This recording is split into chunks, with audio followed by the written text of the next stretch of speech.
जय माता दी मित्रों, कैसे हो आप सब। आशा करते हैं आप सब अच्छे होंगे, खुश होंगे। मित्रों, आज का हमारा विषय है कि जिन व्यक्तियों पर सवारी आती है उनको क्या क्या सावधानी बरतनी चाहिए। देखिए, ये जो जानकारी है उन भक्तों के लिए बहुत खास है जो महामाई की बहुत टाइम से पूजा कर रहे हैं। उनके शरीर पर सवारी आई हुई है, पर वे क्या करते हैं, बहुत सारी गलतियां करते रहते हैं जिसका परिणाम उनको भुगतना पड़ता है।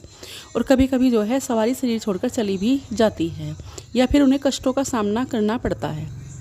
देखिए, सबसे पहले तो आपको अपना चरित्र साफ रखना होगा। चरित्रहीनता महारानी को बिल्कुल भी पसंद नहीं है। अपनी पत्नी के सिवा आप किसी की तरफ नज़र उठाकर नहीं देख सकते। सच्ची भावना से देख सकते हो, पाप की भावना से बिल्कुल भी नहीं देख सकते। दूसरी बात, आप अपने माँ बाप की जो है निस्वार्थ सेवा कीजिए। उनको अपशब्द ना बोलिए, अपने बड़ों को अपशब्द ना बोलिए, अपनी ज़बान को काबू में रखकर बोलिए। अपने कभी भी अपने ज़बान से कोई गंदे लफ्ज़ ना बोलिए।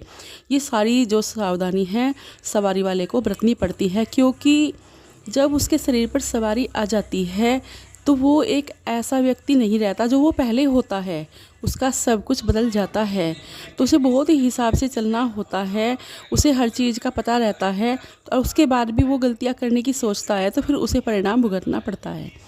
दूसरी बात, अगर आप किसी के आपकी किसी रिश्तेदारी में, मोहल्ले में, पड़ोस में कोई मर गया है, उसकी तेरी है, तेरी का खाना बना है, वो आपको नहीं खाना है, क्योंकि सवारी वाला व्यक्ति खादे तेरी का खाना बिल्कुल भी नहीं खा सकता। दूसरी बात, आप कभी भी किसी ऐसे के घर मत जाइए जिसके घर में मांस, मदिरा, अंडा बनता हो, क्योंकि आप अगर उसके घर का खाना खाओगे तो आपको जो है कष्टों का सामना करना पड़ेगा, दुखों का सामना आपको बहुत ज़्यादा करना पड़ेगा, क्योंकि आपके शरीर पर सवारी आई हुई है। तो आपको ये सावधानियाँ बरतनी पड़ेगी। आपको कम से कम 1 साल में 2 बार गंगा में स्नान करना चाहिए। गंगा में करो या यमुना में करो, आपको स्नान करना चाहिए। शुद्ध, अपने आप को शुद्ध करना चाहिए, क्योंकि सवारी वाले व्यक्ति को कम से कम साल में कम से करना तो चाहिए 4 बार। पर 4 बार अगर नहीं कर सकते घर गृहस्थी वाले आदमी, तो आप जो है साल में 2 बार तो स्नान आपको करना ही पड़ेगा। इन चीज़ों का भी आपको ध्यान रखना है। दूसरी बात, अगर कोई आपसे अपशब्द बोल रहा है, आपके सामने खड़ा है, मारने मरने को तैयार है, तो आप अपनी पावर का बिल्कुल भी जो है गलत फ़ायदा नहीं उठा सकते। आपको उसके सामने हाथ जोड़कर वहाँ से हटना होगा, क्योंकि आप पर सवारी आई है। उसमें क्या होगा, अगर आपने ऐसा कुछ भी कर दिया तो कुछ भी नुकसान हो सकता है। आपका भी हो सकता है और सामने वाले का भी हो सकता है, क्योंकि इस समय आप एक साधारण व्यक्ति नहीं हो। साधारण व्यक्ति आप सवारी आने के बाद बिल्कुल भी नहीं रहते।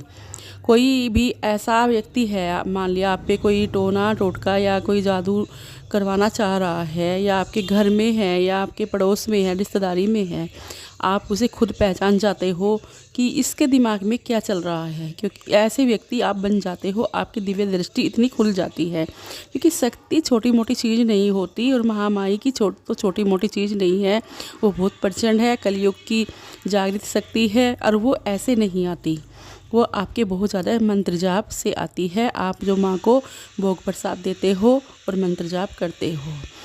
और एक बात का आपको ध्यान रखना चाहिए, जब भी आप महारानी को भोग देते हो तो आप महारानी को भोग सरसों के तेल का दीवा जलाकर, और आपको 2 लौंग, 2 पतासे, कपूर को या फिर कंडे की अंगारी पर, या फिर आप जो है कपूर के ऊपर दे सकते हो। और आपको ये जो है लौंग और पतासे का भोग माँ को देना होगा। ये छोटा सा भोग है, आप माँ को रोज़ भी दे सकते हो। अगर आप नहीं दे सकते रोज़, कोई बात नहीं, आप शनिवार की शाम को माँ को ये भोग ज़रूर देना, क्योंकि आप माँ की सेवा करते हो तो माँ को भोग भी तो देना होता है। 1 हफ्ते में 1 बार माँ को आप मीठा पान भी चढ़ाइए, और वो मीठा पान आप घर पर नहीं चढ़ा सकते। मीठा पान आपको जो महारानी मंदिर में है, माता काली, हाथ में खप्पर ले रखा है वहाँ पर जाकर आप माँ को मीठा पान चढ़ाओगे। इस तरह से आपको सारे नियमों का पालन करना पड़ेगा और जो भोग आप अपने घर पर रोज़ देते हो या हफ्ते में देते हो वो वहाँ पर देते रहना, पर कपूर के ऊपर से लगा कर देना। और जो सरसों का तेल का आपने दिया जलाया है उसमें थोड़े से काले तिल डालना और थोड़ा समय वहाँ बिताना। ये नहीं भोग दे दिया जल्दी जल्दी फटाफट काम ख़त्म करके हट गए, ऐसा कुछ नहीं है। दूसरों का हमेशा भला करने की ही सोचना, बुरा करने की कभी मत सोचना, नहीं तो परिणाम आपके लिए बहुत ज़्यादा बुरा हो सकता है।